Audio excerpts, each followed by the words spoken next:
Confesión Bautista de Fe de 1689. Capítulo 8.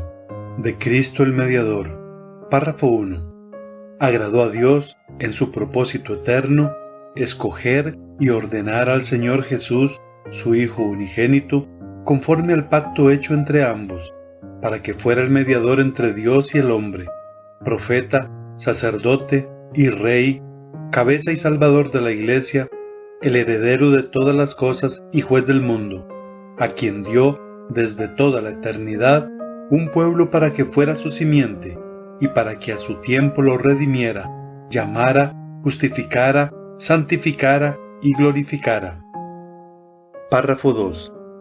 El Hijo de Dios, la segunda persona de la Santa Trinidad, siendo Dios verdadero y eterno, el resplandor de la gloria del Padre, consustancial con aquel e igual a Él, que hizo el mundo, y quien sostiene y gobierna todas las cosas que ha hecho, cuando llegó la plenitud del tiempo, tomó sobre sí la naturaleza del hombre, con todas sus propiedades esenciales y con sus debilidades concomitantes, aunque sin pecado, siendo concebido por el Espíritu Santo en el vientre de la Virgen María, al venir sobre ella el Espíritu Santo y cubrirla el Altísimo con su sombra. Y así fue hecho de una mujer de la tribu de Judá, de la simiente de Abraham y David según las Escrituras.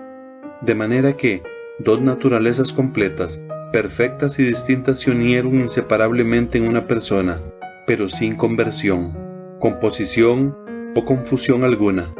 Esta persona es verdaderamente Dios y verdaderamente hombre, aunque un solo Cristo, el único mediador entre Dios y el hombre. Párrafo 3. El Señor Jesús, en su naturaleza humana, así unida a la divina, en la persona del Hijo, fue santificado y ungido por el Espíritu Santo sin medida, teniendo en sí todos los tesoros de la sabiduría y del conocimiento, en quien agradó al Padre que habitase toda plenitud, a fin de que siendo santo, inocente y sin mancha, y lleno de gracia y de verdad, fuese completamente apto para desempeñar el oficio de mediador y fiador, el cual no tomó por sí mismo, sino que fue llamado para el mismo por su Padre, quien también puso en sus manos todo poder y juicio, y le ordenó que lo cumpliera.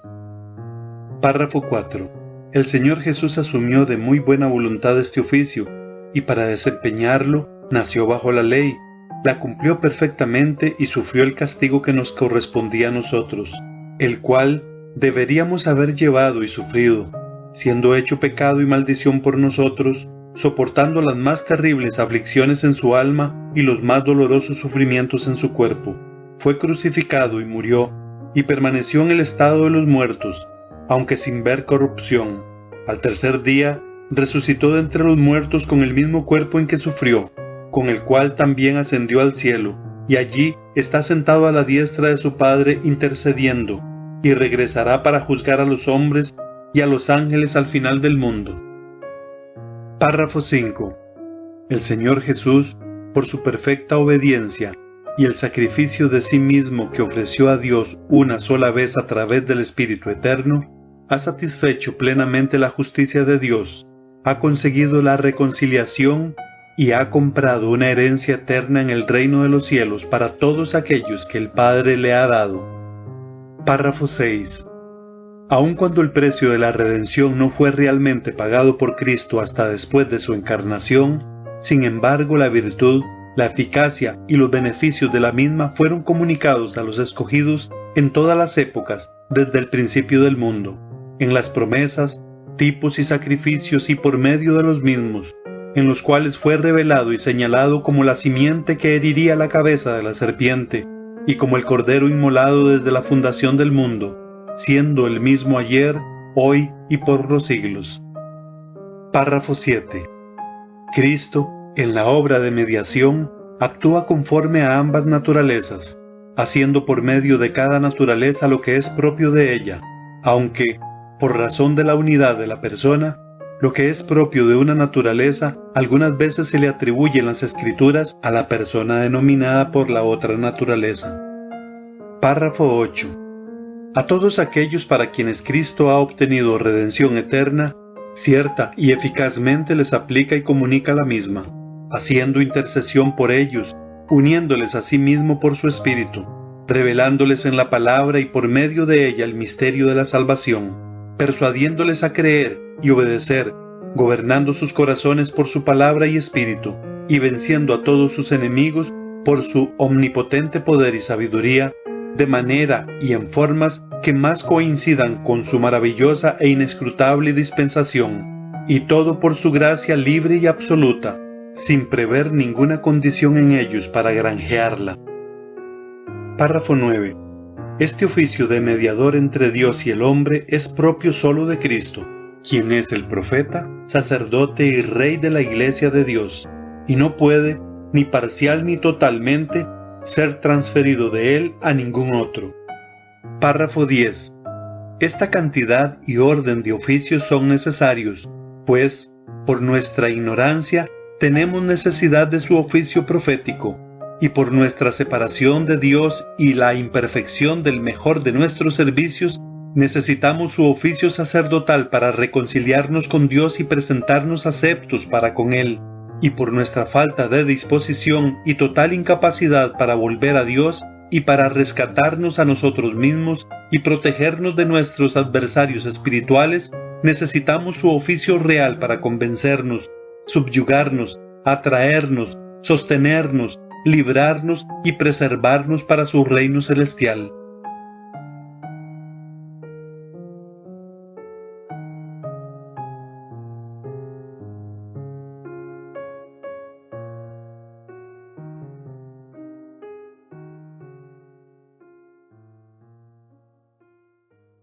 El día de hoy continuamos con el estudio de la confesión. El día de hoy llegamos al final de lo que ha sido la doctrina de la cristología. El día de hoy vamos a ver párrafos 8, 9 y 10. Esperamos terminar esto. Hermanos, ha sido un resumen muy breve, pero espero que estos paradigmas que se nos han dado, estas verdades que se nos han dado, controlen nuestras mentes a la hora de leer los evangelios sinópticos, el evangelio de Juan y las cartas del apóstol Pablo. Espero que haya sido útil para nuestro crecimiento espiritual. El párrafo 8, hermanos, trata con lo que es conocido como la aplicación de la redención. Desde el párrafo 6 se nos habla de la aplicación de la redención. Se enseña en el párrafo 6, que solo pudimos ver someramente la ocasión pasada. Vimos en el párrafo 6 que aunque Cristo pagó por nuestros pecados hasta el momento de su encarnación, su vida, su muerte y resurrección, aunque fue después de su encarnación que el pago por los pecados fue realizado, sin embargo, su virtud salvífica, la virtud salvífica de ese sacrificio ya era aplicado a los creyentes del antiguo pacto. Eso es sencillo, ¿verdad, hermanos? Nadie ha sido salvado por las obras. Todo aquel que ha recibido la salvación ha sido salvo por la fe, ha sido salvo por la gracia de Dios. Y hermanos, Timoteo, cuando enseña que solo hay un mediador entre Dios y los hombres, no solo los dice para el nuevo pacto, sino que en toda la historia de la humanidad solo ha habido un mediador, en virtud de cual todos los que experimentan la gracia salvífica tienen esos beneficios en virtud de Cristo. Y es lo que enseña el párrafo 6, que se reveló en el antiguo pacto, y como dice de Abraham, que Abraham vio el día del Señor y se regocijó. Párrafo 7 continúa hablando de la distinción entre las dos naturalezas de Cristo y en una sola persona. Entonces el párrafo 8 continúa dando, hermanos, la doctrina o la parte de la doctrina de la aplicación de la redención. ¿Por qué es importante esta doctrina y cuál es su lugar dentro de la teología? Hermanos, ¿por qué es importante que hablemos de la doctrina o la aplicación de la redención? Porque, hermanos, si meditamos en todos los beneficios que la muerte de Cristo ha traído, ¿qué beneficios ha traído la muerte de Cristo? El perdón de los pecados, la justificación por la fe, la redención, la santificación, la regeneración, la glorificación. Pero hermanos, ¿de qué nos serviría hablar de todos esos elementos tan exquisitos, tan elevados, tan necesarios, si jamás podemos hablar de que esos se nos aplican? ¿Me explico? ¿De qué serviría que tuviésemos esta preciosa doctrina de la redención sin que supiéramos la manera en que Dios obra para que estos beneficios que Cristo ganó se nos apliquen, se nos den a nosotros? Entonces, esa es la importancia de la doctrina de la aplicación de la redención. Si Cristo, con todo lo que ha ganado, escuchen esto, hermanos, permanece fuera de nosotros, de nada nos sirve su obra. Además, es necesario hablar de la doctrina de la aplicación de la redención. ¿Por qué? Porque pertenece a la misma obra que Cristo ejecutó. Hermanos, explicamos la ocasión pasada que Cristo no murió para hacer posible la salvación. Cristo murió para hacerla eficaz, real. Entonces, si no hubiese doctrina de aplicación, tendríamos una obra de Cristo sin finalizar. Así que todo lo que vamos a ver el día de hoy es parte de la misma obra de Cristo. No puede ser separado. ¿Y cuál es el lugar de esta doctrina? Lógicamente debe seguir a la obra de Cristo. Primero tenemos que saber qué ha hecho Cristo por nosotros para después conocer cómo lo que ha hecho se aplica. Yo sé que pueden estar confundidos algunos, así que leamos el párrafo 8. A todos aquellos para quienes Cristo ha obtenido eterna redención, cierta y eficazmente les aplica y comunica la misma, haciendo intercesión por ellos, uniéndolos a sí mismo por su Espíritu, revelándoles en la palabra y por medio de ella el misterio de la salvación, persuadiéndoles a creer y a obedecer, gobernados sus corazones por su palabra y espíritu, y venciendo a todos sus enemigos por su omnipotente poder y sabiduría, de tal manera y forma que sea más de acuerdo con su maravillosa e inescrutable dispensación, y todo por su gracia libre y absoluta, sin prever ninguna condición en ellos para granjearla, para ganársela. Dentro de la teología, esto que he estado explicando, se ha conocido como redención consumada y redención aplicada. Miren cómo empieza el párrafo 8. A todos aquellos para quienes Cristo ha obtenido eterna redención. ¿Qué es eso, hermanos?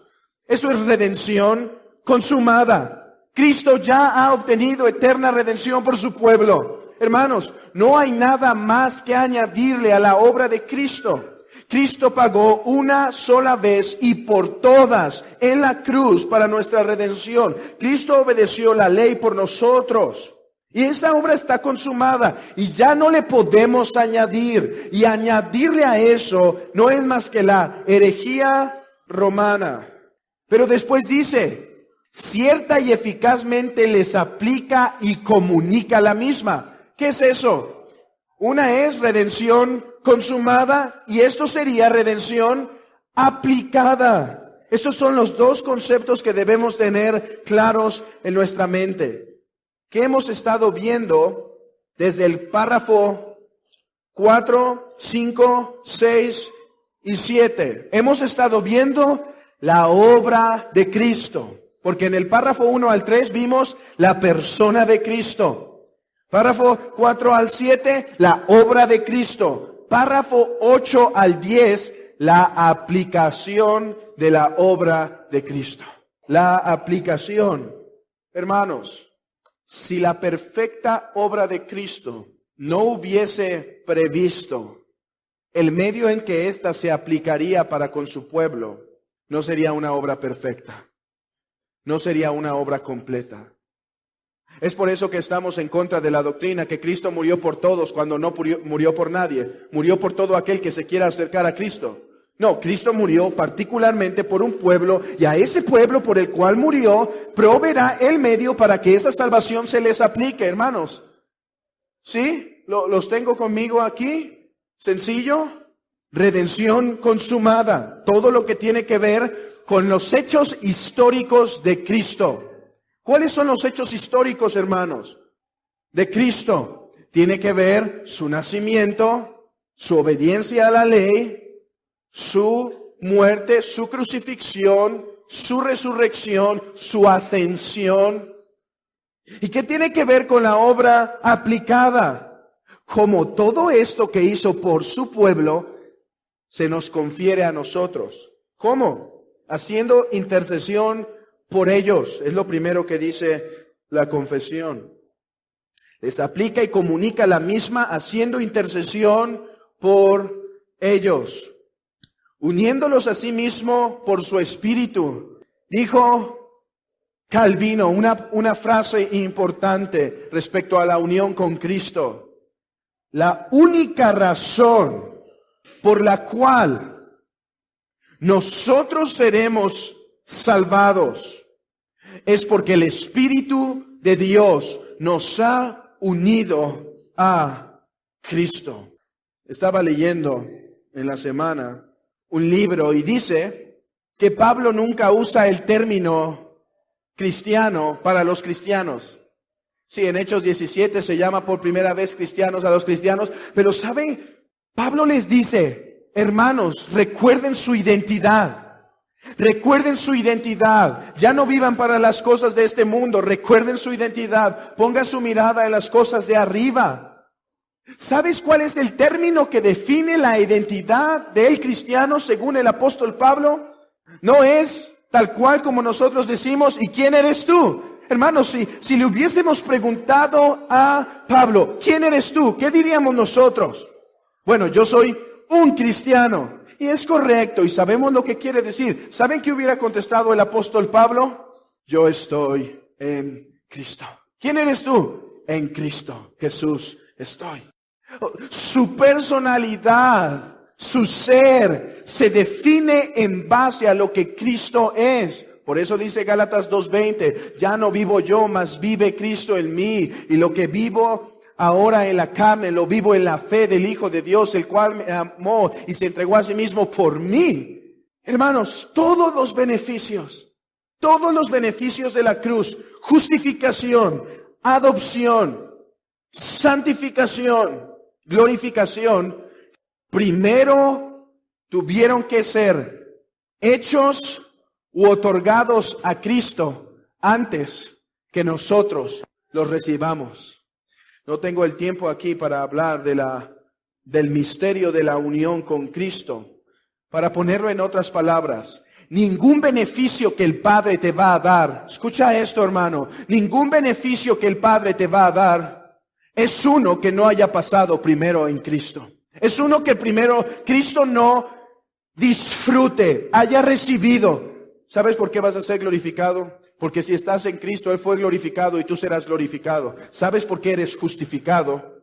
Porque Cristo fue justificado y solo así es que tú puedes ser justificado. Y dirás, ¿Cristo justificado? No, hermano, ¿no has leído lo que dice Timoteo? Que fue justificado en el Espíritu. Cristo, cuando es resucitado, es declarado por el Padre justo.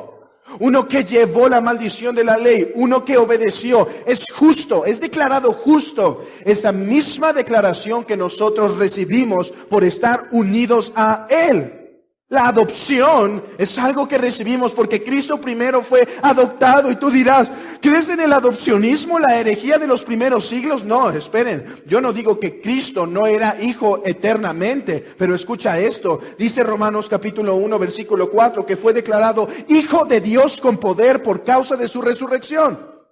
¿Qué quiere decir eso? Cristo como divinidad es el eterno Hijo de Dios, pero Cristo en su humanidad no era eternamente Hijo de Dios porque tuvo un principio su humanidad. Y cuando es resucitado, es declarado como el Vicente regente, es declarado como el Hijo de Dios con poder. ¿Sabes por qué serás declarado Hijo de Dios? En virtud de la unión que tenemos en Cristo Jesús. Y así podríamos ir con cada doctrina, que la única razón por la cual recibes beneficios salvadores es porque estás en Cristo. Preciosa doctrina. Creo que más de 200 veces Pablo usa la palabra en Cristo en sus epístolas. Cualquier beneficio, hermano, cualquier beneficio es porque estás en Cristo, uniéndolos a sí mismo por el Espíritu, revelando en la palabra y por medio de ella el misterio de la salvación. Hermanos, toda esta es la aplicación, persuadiéndonos a creer y obedecer, gobernando sus corazones por la palabra y espíritu. Eso me encanta, hermanos. Gobernando, rigiendo, señoreando. Miren que la confesión lo dice, tocando la puerta del corazón para ver si lo dejan entrar. Dice, gobernando por su palabra y espíritu los corazones de los hombres, para que, como dice en Hechos, creo que es capítulo 17 de Lidia de Tiatira, que el Señor abrió su corazón para que recibiese la palabra, asimismo para con nosotros, venciendo a todos sus enemigos por su omnipotente poder y sabiduría, de tal manera y forma que sea más de acuerdo con su maravillosa e inescrutable dispensación, todo por su gracia libre y absoluta, sin prever ninguna condición en ellos para granjearla, para ganarla. Importante estas palabras hoy en día. Todo esto, todas estas aplicaciones, no porque Dios haya visto de antemano, voy a dar un poco de gracia y voy a ver cómo reacciona este hombre. Entonces, si reacciona positivamente a la gracia que yo le doy, entonces, como lo vi de antemano, lo voy a elegir porque reaccionó favorablemente a mi gracia. No, reconociendo que el hombre es incapaz y haciendo todo esto para su bendición, por su pura gracia. Ahora, hay demasiada riqueza aquí, pero en un momento voy a explicar por qué no nos detenemos tanto aquí. Párrafo 9. Perdón, no dije un título para el párrafo 8, ¿verdad? Puedes poner como título la aplicación de la redención. Párrafo 9. Cristo, el único mediador. Es importante decir que aunque la Confesión de Londres de 1689, por el deseo de mantener la unidad con sus hermanos presbiterianos y congregacionalistas, no tenía la palabra en español, casi agarran la confesión de la misma manera por deseo de mantener la unidad. Pero aquí la Confesión de Londres agrega 2 párrafos. Estos 2 párrafos no están en Westminster. ¿Y qué dice el párrafo 9? Cristo, el único mediador, dice, este oficio de mediador entre Dios y el hombre es propio solo de Cristo, quien es profeta, sacerdote y rey de la iglesia de Dios. Y no puede, ya sea parcial o totalmente, ser transferido de él a ningún otro. Y se pone el texto, 1 Timoteo 2:5, que hay un solo Dios y un solo mediador entre Dios y los hombres, Jesucristo, hombre. Hermanos, este texto se ve clara su intención contra romanos.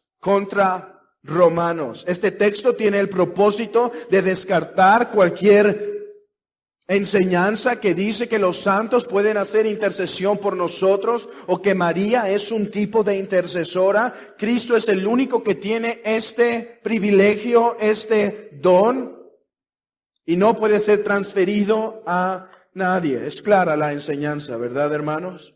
Hemos llegado al párrafo 10 y puedes poner a este como título: los oficios de Cristo, los oficios de Cristo.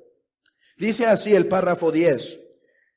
Este número y orden de oficios es necesario, pues por nuestra ignorancia tenemos necesidad de su oficio profético, y por nuestra separación de Dios y la imperfección del mejor de nuestros servicios, necesitamos su oficio sacerdotal para reconciliarnos con Dios y presentarnos aceptos para Él. Y por nuestra indisposición y total incapacidad para volver a Dios y para nuestro rescate y protección de nuestros adversarios espirituales, necesitamos su oficio real para convencernos, subyugarnos, atraernos, sostenerlos, librarlos y preservarlos para su reino celestial. Este es el párrafo que ocupará nuestro tiempo en estos 20 minutos que nos sobran. Dije que en un momento iba a explicar por qué no nos detuvimos tanto en el párrafo 8 y hemos llegado al momento de explicar.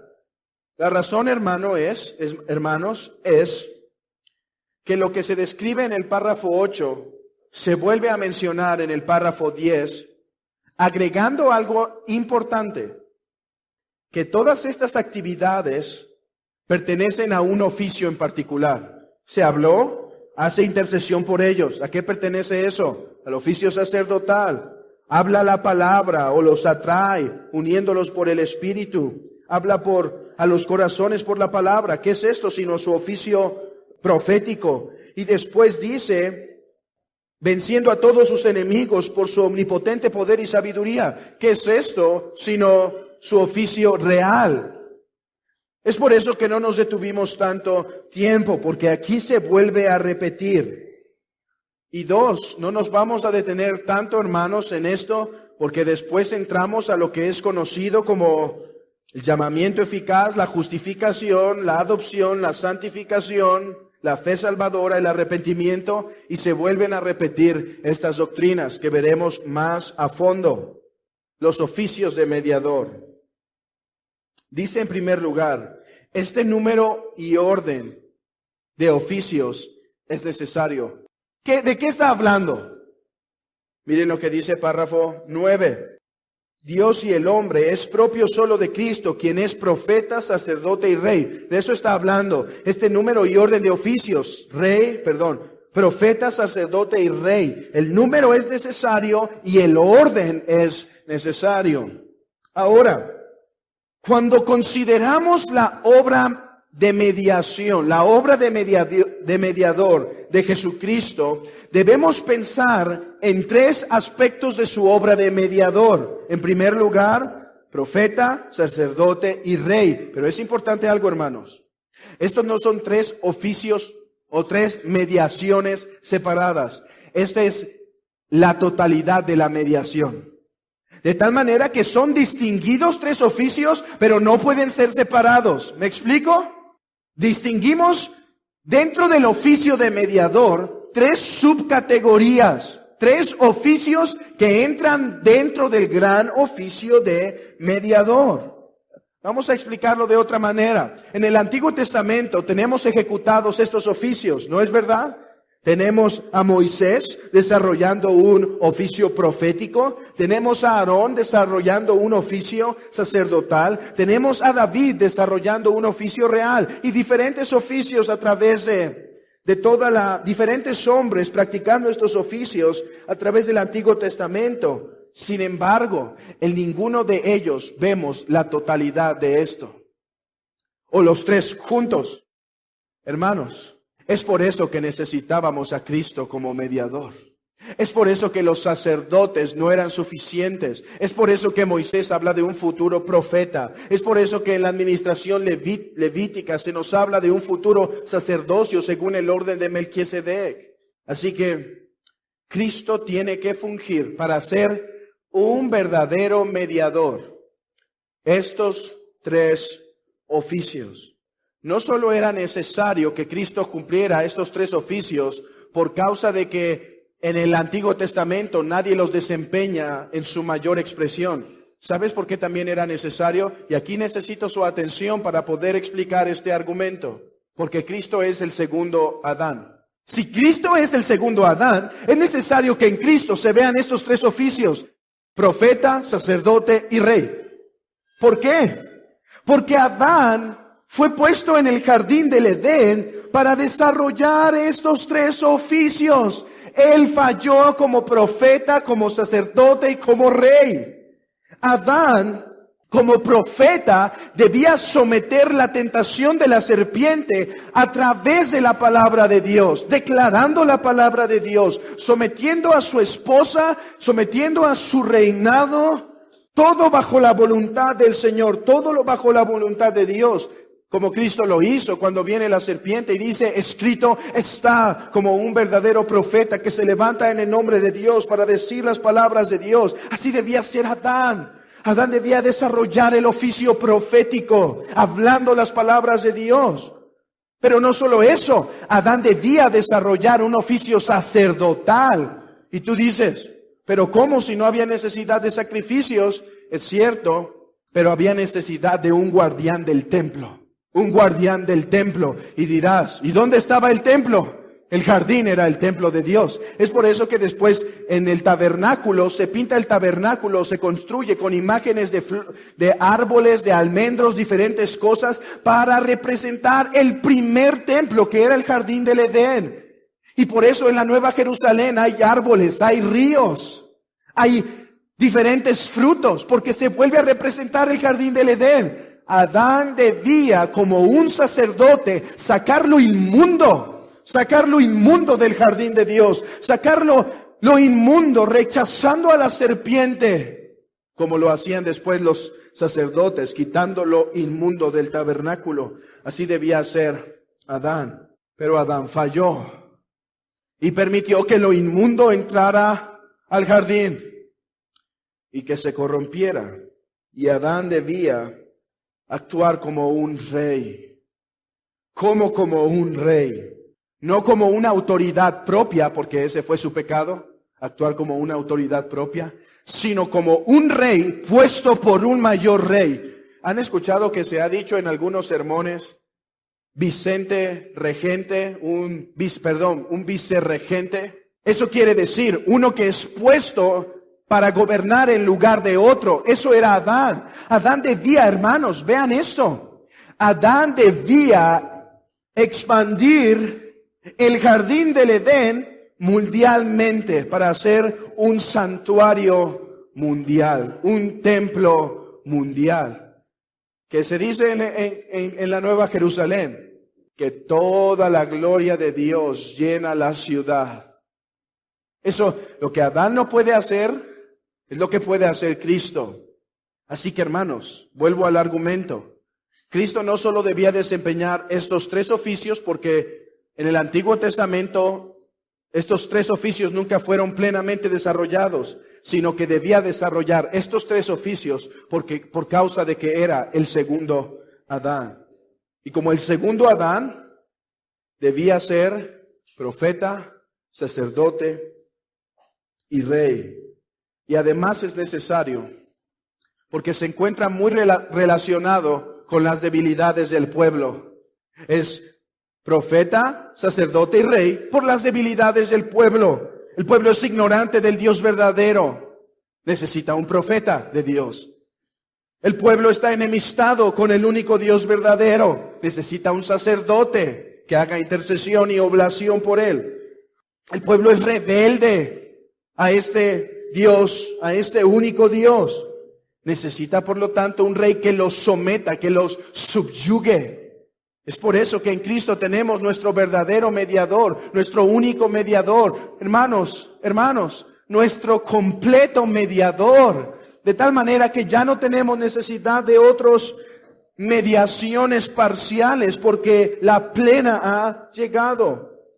Intentaré terminar los tres oficios en estos minutos que tenemos, aunque, repito una vez más, solo será un resumen. Hay un libro de 400 páginas de un puritano, donde solo describe en 400 páginas el oficio real del rey, de Cristo. Así que no esperemos que sea algo tan exhaustivo, más bien un resumen. Como profeta, Párrafo 10.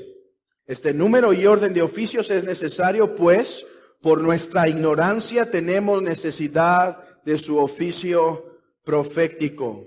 Es evidente, hermanos, que este oficio profético tiene un lugar preeminente en los 3 años de ministerio de Cristo. Cristo era la palabra encarnada de Dios.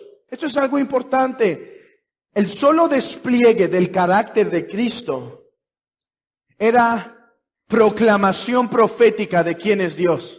¿No es lo que dice a Felipe? Felipe, hace tanto tiempo que estoy con vosotros y todavía preguntas, muéstranos al Padre. Es lo que dice Hebreos, capítulo 1, que Él es la imagen del Dios invisible. Acompáñenme a Hebreos, capítulo 1, versículo 3. El cual siendo el resplandor de su gloria y la imagen misma de su substancia.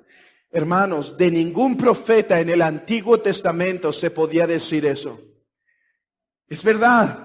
¿Moisés reveló la gloria de Dios? Sí. ¿Y qué tenía que poner Moisés en su cara? Ese velo para que los demás pudieran hablar con él. Pero ¿qué pasaba a esa gloria, hermanos? ¿Qué pasaba a esa gloria? Se terminaba esfumando, se terminaba desapareciendo. ¿Por qué? Porque la gloria de Moisés era derivada, no era algo de sí mismo, era algo que recibía. Pero Cristo se puede decir que es el resplandor continuo de la gloria de Dios, la imagen perfecta del Padre. El solo hecho de la persona de Cristo, su carácter, cómo reflejaba su carácter, era testimonio profético de quién es Dios. Hermanos, ¿qué hacía un profeta? Dice... Así dice el Señor. Ese era el profeta, ese era el trabajo del profeta. Hablar las palabras del Señor para revelar al Dios verdadero. Cristo, hermanos, esto es fascinante. Cristo en su sola persona, por el simple hecho de haber habitado entre nosotros y reflejado el carácter, revelaba al Padre, revelaba al Padre, revelaba a Dios. Pero no fue la única manera en que Cristo reveló al Padre. Por causa del Espíritu Santo que reposó sobre Él sin medida, una vez que ocurre el bautizo, Cristo es capacitado para revelar mayormente al Padre. Hermanos, espero que estas palabras queden claras. Miren lo que dije de Cristo, que Cristo fue capacitado para revelar mejor al Padre. Hermanos, regresemos a párrafo 3. De la confesión. Párrafo número 3. El Señor Jesús, en su naturaleza humana, así unida a la divina, en la persona del Hijo, fue santificado y ungido con el Espíritu Santo sin medida. Ahora saltemos al final de la oración. Ahí al medio dice, a fin de que siendo santo, inocente y sin mancha y lleno de gracia y de verdad, fuese del todo apto para desempeñar el oficio de mediador y fiador. Vean esto. Cristo como profeta en su persona encarnada, la divinidad encarnada, refleja al Padre en su carácter, pero sus palabras, su mensaje tiene que ser dado una vez que es ungido con el Espíritu Santo sin medida. En otras palabras, Cristo creció en conocimiento. Cristo no nació conociendo todas las cosas. Yo sé, la divinidad nunca dejó de ser divinidad. Pero el Hijo de Dios, dice Filipenses 2, que se despojó de sí mismo, o sea, decidió someterse a la plena humanidad para poder rescatar a su pueblo. No dejó de ser Dios. Esa es una herejía. Jamás. La divinidad no puede dejar de ser. Pero se sometió a todas las debilidades humanas, hermanos. ¿Han escuchado el texto que dice que Cristo no conocía la hora en que el juicio iba a venir? En verdad no lo conocía. En verdad no lo conocía. Y es por medio del Espíritu de Dios que es capacitado.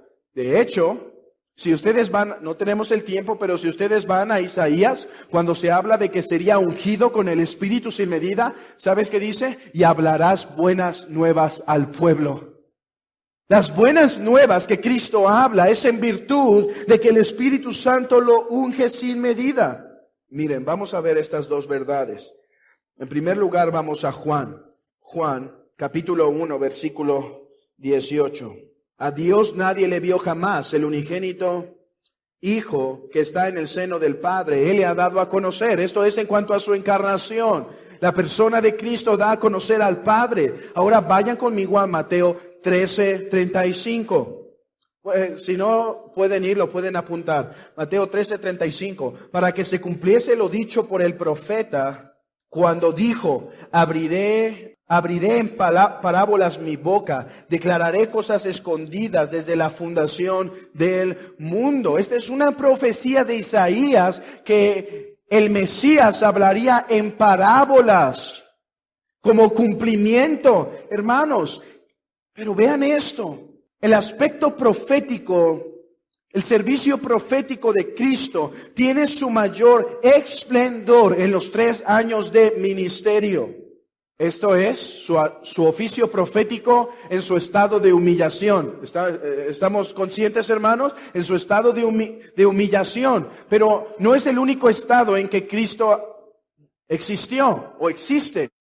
Ahora existe en su estado exaltado, en su estado de exaltación. Pregunta, ¿Cristo sigue usando el oficio profético? Sí. ¿Sigue Cristo obrando por medio de este oficio profético para hablar a su pueblo? Dice, porque Dios que mandó que de las tinieblas resplandeciese la luz, es el que ha resplandecido en nuestros corazones para iluminación del conocimiento de la gloria de Dios en la faz de Jesucristo. Cristo sigue activamente trayendo al pueblo a través de la palabra y la obra del Espíritu. Es lo que hablamos en la conferencia cuando hablamos de la predicación experiencial. La predicación experiencial tiene esa eficacia porque cuando la palabra de Dios se habla correctamente, es como si Cristo mismo estuviese hablando las palabras a su pueblo y a través de su Espíritu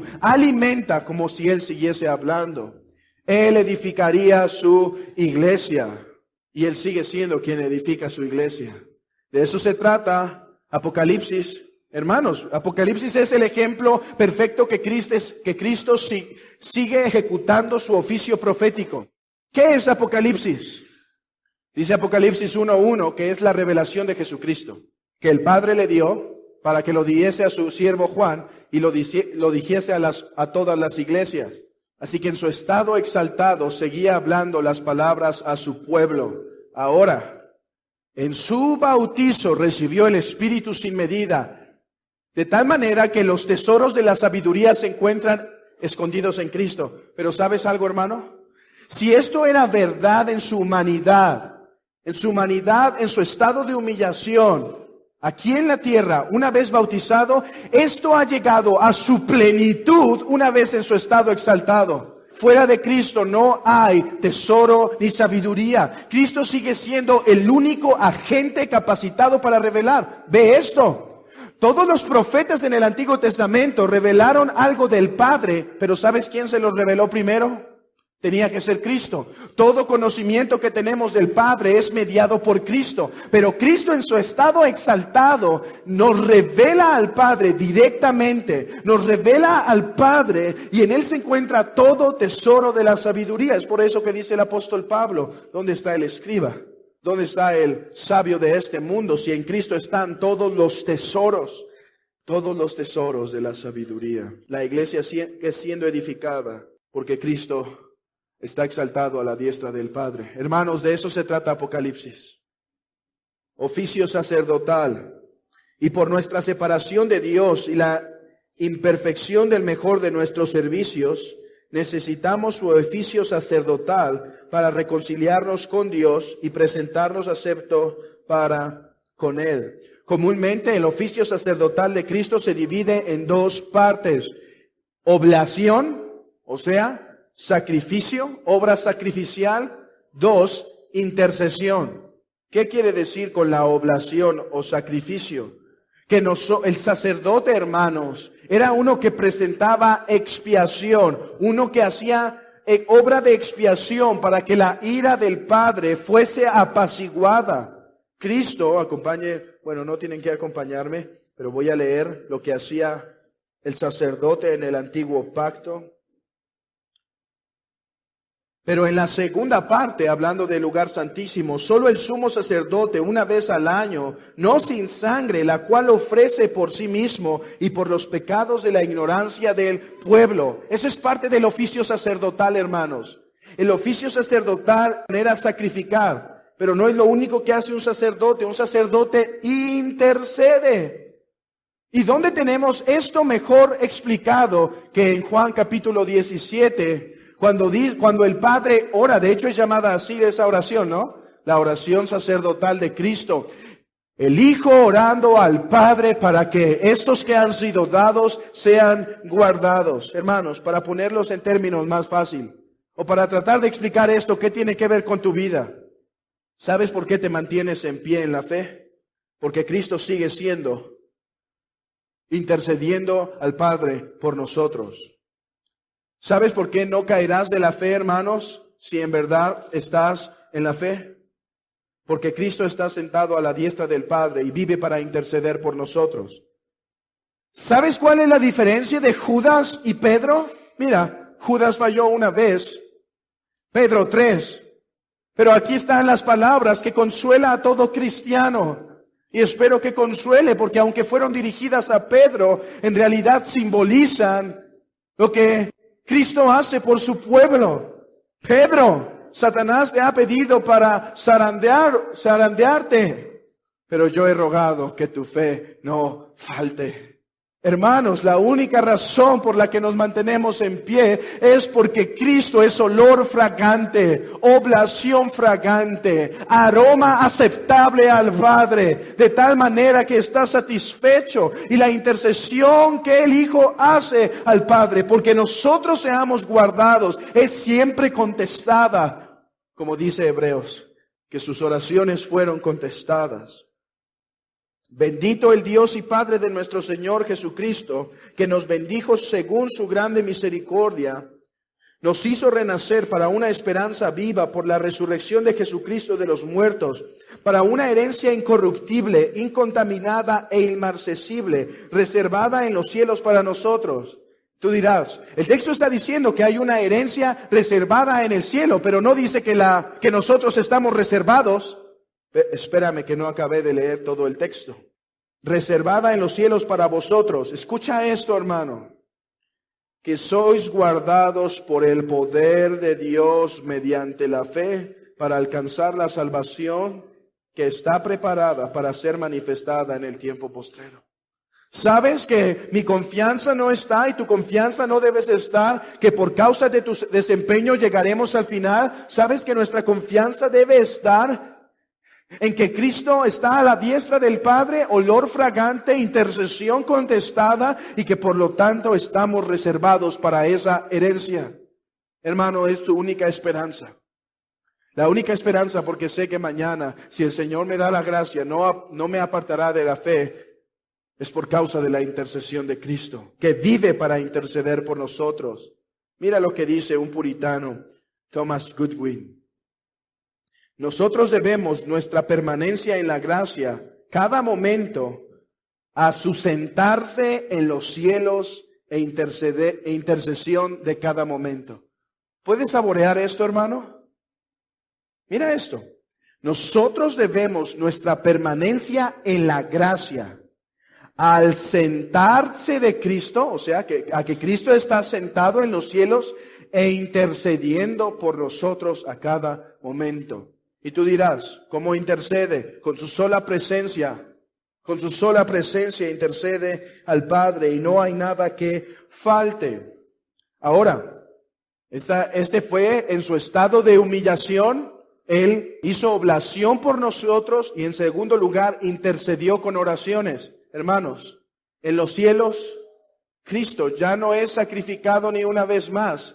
Pero ¿sabes por qué son contestadas sus oraciones? Por su oblación en la tierra, por su obra sacrificial en la tierra.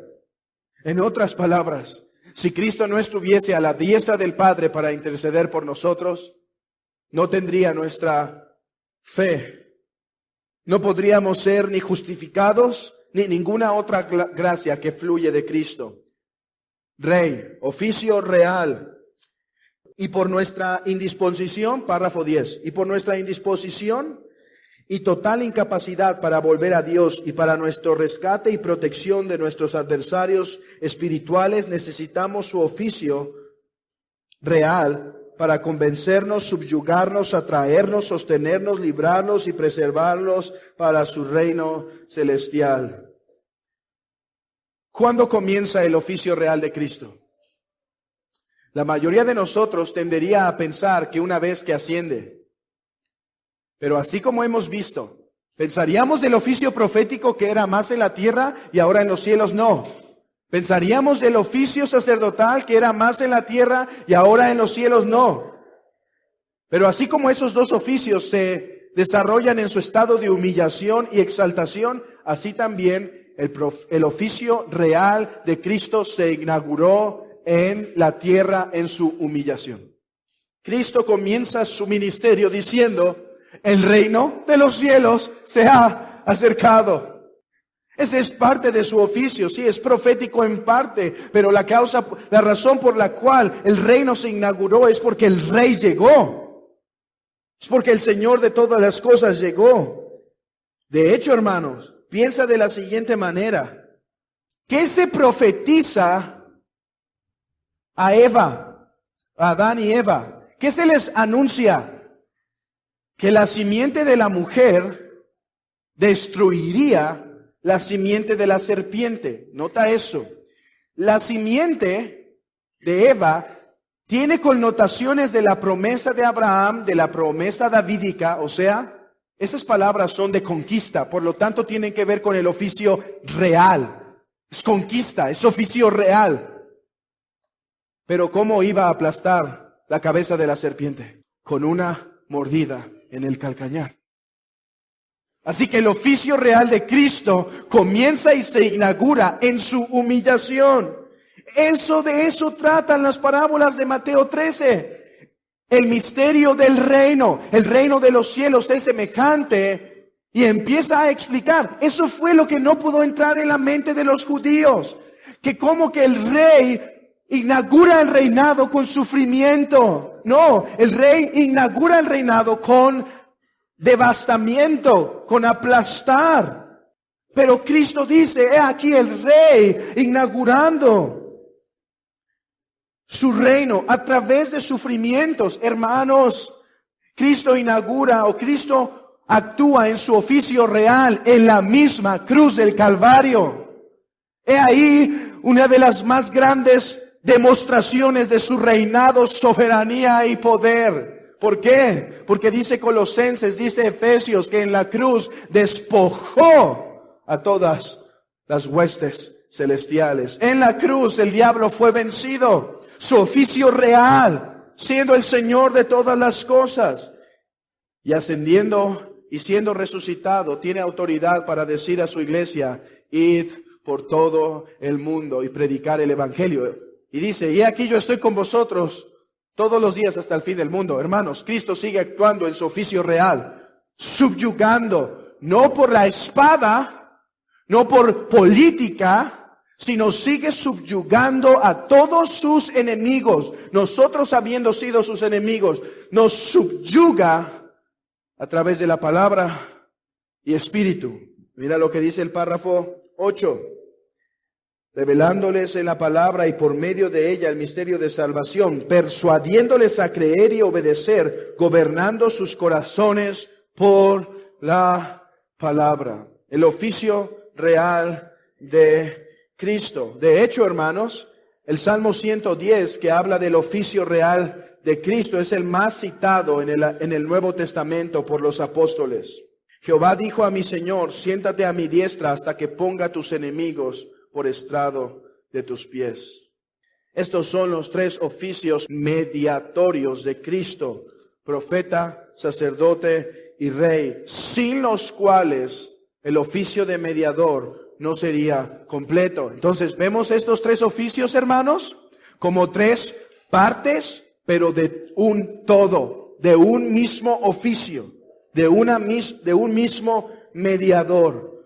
Son distinguibles, pero no separables. Hermanos, como dijo un teólogo llamado Herman, Cristo sigue estando tan activo en los cielos como lo estuvo aquí en la tierra.